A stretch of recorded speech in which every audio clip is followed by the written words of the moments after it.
I don't take the view trans woman are woman.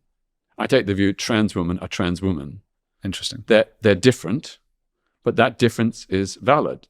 They've got a right to be different. Yes. And their womanhood is different from the womanhood of biological women. I don't think they have womanhood.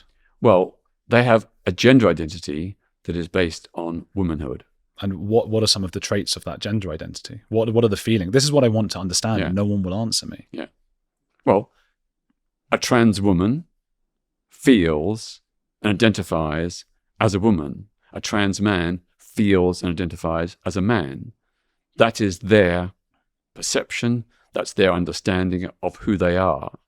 And as I said, there appears to be quite a lot of evidence that, there are people born with XY chromosomes, male chromosomes, who have an understanding of themselves as women, and when undergoing treatments, then develop many of the physiological attributes of women.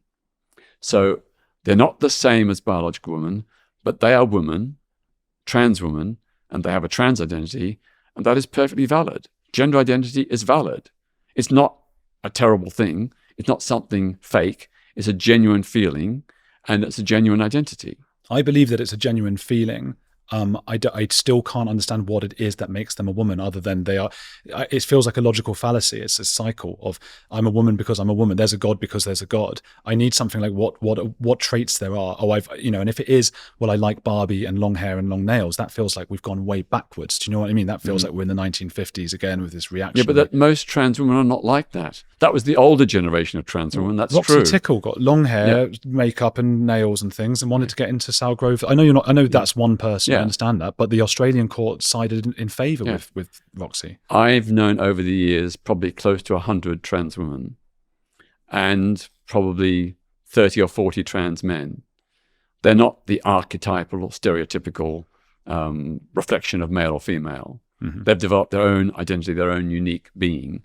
So I don't think that argument stands. It's not about replicating gender stereotypes. It's about replicating a genuine feeling about who they are. And that's valid. I'm not entirely sure how I feel about the concept of an identity at all, especially one that impacts upon policy, upon politics of a country. What is it? I mean, do you feel strongly that you have an identity? What is your? Do you have one?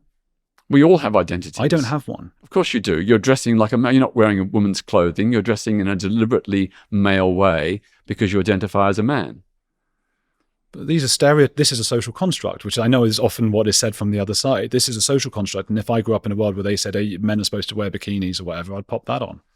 Well, but you're not. You're dressing in a typical male way because you identify as a man. I have a preference. As I do. Yeah. So what would have to happen to this identity then? And I'm not against the idea. Maybe I do have this identity then. What would have to happen to it? How would it be different? Would it just be I like dressing as a woman? I feel like I'm halfway there, and I want to get to that point. Well, identity is a very complex thing, and it's multivariate, multi-layered. I'm sure you're not one thing. Your identity is probably multiple. Mine is a male identity, a gay identity, someone from a working class background identity, and so on and so on and so on. I like sports. I like mountain climbing. That's also part of my identity. So aren't those identities reductive? By suggesting, okay, you're working class, it sort of puts you into that's what your thing is. You're gay, that's what your thing is. And I know a lot of gay people are resisting this.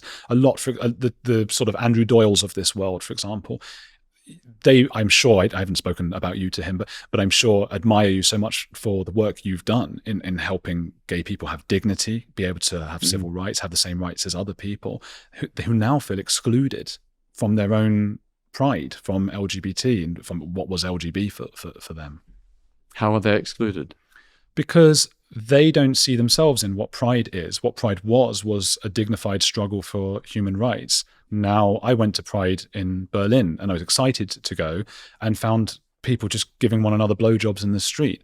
Now, that from what I understand, I don't mean to tell you how to feel, but a lot of gay friends of mine are really offended by this caricature of what it is to be gay, when for them it is this very solemn civil rights. And yes, you can celebrate, of course, but they don't feel welcome in those kinds of areas. They might have children, they might have families. They don't want to take them to that kind of thing. Do you see what I'm saying? Well, what you witnessed was extremely untypical and very surprising. That might be the case. That might be the case. I've never seen that. I've been on I helped organize the first ever London Pride March in 1972. I've been on every single one since. I've never seen any overt sexual behavior. Never once. Well, that might have been, I was there once and I just happened to see it. It's typical. It was next to me. I get what you're saying. Maybe it's just the German one. Maybe. You know how the Germans can be with their kinks and things. Yeah. But today, thousands of families go to Pride. That's true. Straight families. But that's what concerns people. A lot of families go, and then you do have sort of leather-clad people being carried in chains and things. Those families are not kicking up a fuss. They love it. They don't see it the way you see it. But I'm talking about the way the likes of an Andrew Doyle or a James Dreyfus might see it, and that they might be the silent majority. Well, they're entitled to their point of view, of course, but what they say about Pride is just not true. Even if there had been some exceptional examples during the Prides over the last nearly 60 or 50 plus years, that is not typical of what Pride's about.